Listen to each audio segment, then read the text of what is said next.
ये चैनल केवल मनोरंजन के लिए है। हम किसी भी तरह के अंधश्रद्धा को बढ़ावा नहीं देते। अनिश एक सरकारी मुलाजिम था। बड़ी ही जद्दोजहद करने के बाद रेलवे डिपार्टमेंट में उसकी नौकरी लगी थी। लेकिन अनिश को अपनी नौकरी लगने की जितनी खुशी थी, उसका उतना ही खौफ भी उसकी आंखों में था, क्योंकि उसकी नौकरी किसी सामान्य रेलवे स्टेशन पर नहीं, बल्कि भारत के सबसे खतरनाक रेलवे स्टेशन पर लगी थी, जो सालों से अपने भूतिया किस्सों के लिए मशहूर था, जिसका नाम था बेगुन कोडार। बेगुन कोडार का ये रेलवे स्टेशन इतना ज्यादा खतरनाक था कि बीते कई सालों में यहाँ जिसकी भी नौकरी लगी, वो कुछ दिनों में उसकी मौत का कारण बनकर रह गए। अनिश ने बचपन से ही उस रेलवे स्टेशन के भूतिया किस्से अपनी दादी नानी से सुने थे, लेकिन जब आज उसकी नौकरी उसी रेलवे स्टेशन पर लग गई थी, तो वो चाहकर भी वहां से अपनी नौकरी को छोड़ नहीं सकता था, क्योंकि उसके घर के हालात ही कुछ ऐसे थे कि एक तरफ कुआं तो दूसरी तरफ खाई थी। अनिश, आज से तुम्हारा ड्यूटी का शेड्यूल थोड़ा चेंज हो गया है। तुम्हारी शिफ्ट अब रात की हो गई है, तो रात को तुम्हें अकेले पूरे प्लेटफॉर्म का ध्यान रखना है। क्या रात को? लेकिन सर, मेरी ज्वाइनिंग टाइम पर तो मेरी डे शिफ्ट की ड्यूटी थी, तो अचानक ये चेंज क्यों हो गई? मैं रात के समय इस रेलवे स्टेशन पर अकेले नहीं रह सकता। आप तो जानते हो ना इस रेलवे स्टेशन के बारे में, ये कितना खतरनाक है। देखो अनीश, ये तुम्हारी जॉब है, तुम्हें कभी भी डे शिफ्ट और कभी भी नाइट शिफ्ट करनी पड़ सकती है। और रही बात इस रेलवे स्टेशन की, तो अब पूरी लाइफ तुम्हें यही जॉब करनी है, तो इसकी आदत तो डालनी ही पड़ेगी। बस अपनी सेफ्टी के लिए तुम इतना कर सकते हो कि रात से लेकर सूरज उगने तक अपने कैबिन से बाहर मत निकलना। लेकिन सर, देखो अनीश, तुम चाहे कितनी भी लेकिन वेकिन करो, लेकिन मैं इसमें तुम्हारी कोई हेल्प नहीं कर सकता। यह हाई अथॉरिटी का डिसीजन है। वैसे भी रात के समय इस प्लेटफॉर्म पर कोई उतरना तो छोड़ो, ट्रेन की खिड़की खोलने की भी हिम्मत नहीं करता, तो डोंट वरी, तुम्हें अपने कैबिन से बाहर निकलने की जरूरत ही नहीं पड़ेगी। उस समय अरुण सर तो मुझे ये बात कहकर चले गए, लेकिन बचपन से मैंने उस रेलवे स्टेशन के बारे में जो किस्से सुने थे, उन्हें याद करके वहां रात को अकेले रुककर ड्यूटी करने की मेरी हिम्मत ही नहीं हो रही थी। पर मैं मरता क्या ना करता। वो कहते हैं ना कि मजबूरी इंसान से कुछ भी करवाती है। बस मेरी पैसों की मजबूरी ने मुझे ना चाहते हुए भी ऐसी जगह नौकरी करने को मजबूर कर दिया। शाम के 7 बज चुके थे। रात के 10 बजे से मेरी शिफ्ट शुरू होने वाली थी, तो मैं तैयार होकर अपने क्वार्टर से घड़ी में ठीक 9:30 बजते ही निकल गया। वहां से रेलवे स्टेशन ज्यादा दूर नहीं था, तो मैं 10 बजने से थोड़ी देर पहले ही स्टेशन पर पहुंच गया।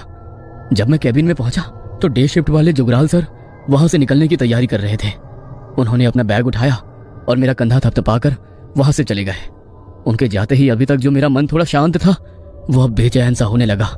मेरे मन में एक अजीब सी बेचैनी हो रही थी, लेकिन मैंने खुद का ध्यान भटकाने के लिए अपने फोन में गाने चलाकर फोन को सामने वाली टेबल पर रख दिया। अपनी आंखें बंद करके कुर्सी पर सर रखकर लेट गया। तभी मुझे ऐसा लगा कि कोई है जो एक बड़ी ही अजीब सी आवाज में मेरा नाम पुकार रहा है, अनीश, अनीश। जैसे ही मेरे कानों में वो आवाज पड़ी, तो अचानक मैंने अपनी आंखें खोली।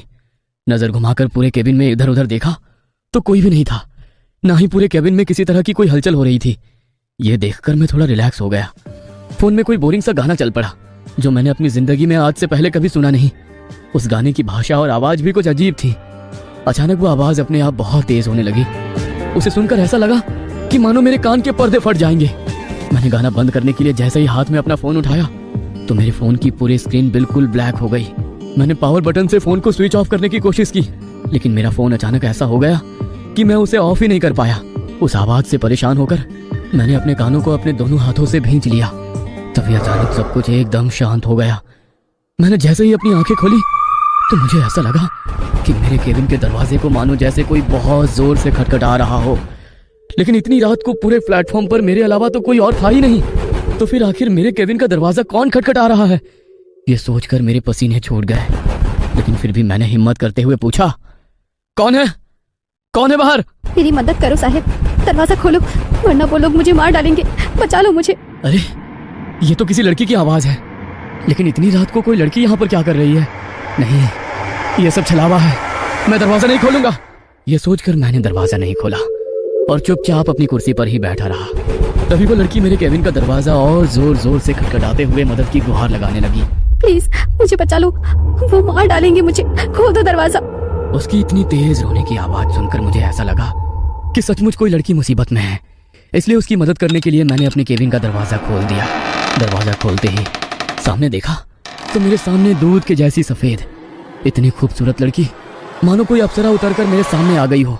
उसे देखते ही मैं उसकी खूबसूरती का कायल हो गया। मेरे दिल दिमाग पर जैसे उसकी खूबसूरती का सम्मोहन छा गया। वो मुझसे रोते हुए क्या कह रही थी मैं ये समझने की सुध भी खो बैठा। तभी उसने अचानक अपने हाथों से मुझे पीछे करते हुए मेरे केबिन के अंदर आकर दरवाजे को बंद कर लिया। प्लीज आज रात मुझे यहाँ छुपा लो, सुबह होते ही मैं यहाँ से चली जाऊंगी। ठीक है, लेकिन आखिर तुम इतनी डरी हुई क्यों हो? क्या हुआ है? देखो, अगर तुम्हें कोई मदद चाहिए तो मैं पुलिस को इन्फॉर्म कर सकता हूँ। नहीं प्लीज, तुम किसी को मत बुलाना। मैं आज रात गोपाल के साथ भागने वाली थी। बहुत प्यार करते हैं हम दोनों एक दूसरे से, लेकिन ये बात मेरे बापू को पता लग गई। गोपाल तो किसी तरह यहाँ से निकल गया, लेकिन मैं यहीं रह गई।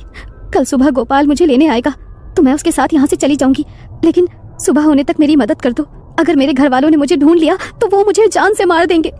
मैं इसीलिए यहाँ पर आई, क्योंकि इतनी रात को डर के मारे कोई भी मुझे यहाँ ढूंढने नहीं आएगा। मेरी मदद करोगे ना? हाँ ठीक है, तुम चिंता मत करो, लेकिन लगता है कि तुम्हें ठंड लग रही है। जब से आई हो कपकपा रही हो। तुम यहाँ बैठ जाओ, तब तक मैं तुम्हारे लिए चाय लेकर आता हूँ, तुम्हें अच्छा लगेगा। जी। उसे वहां बैठाकर मैं केबिन के किचन में उसके लिए चाय बनाने चला गया। चाय बनकर तैयार हो गई थी। मैं बस चाय लेकर उसके पास जा ही रहा था कि तभी मुझे उसकी चीखने की बहुत तेज आवाज सुनाई दी। उसकी चीख सुनकर मेरे हाथ में पकड़ा चाय का कप मेरे हाथ से छूटकर नीचे गिर गया। मुझे लगा कि उस लड़की के घर वालों ने कहीं उसे पकड़ तो नहीं लिया। यह सोचकर मैं बड़ी ही हड़बड़ी में किचन से बाहर आया तो मैंने देखा कि मेरे केबिन का दरवाजा खुला हुआ है और वो लड़की भी वहां पर नहीं है। केबिन के फर्श पर खून की कुछ छींटें पड़ी है। मुझे उस लड़की की चिंता हुई।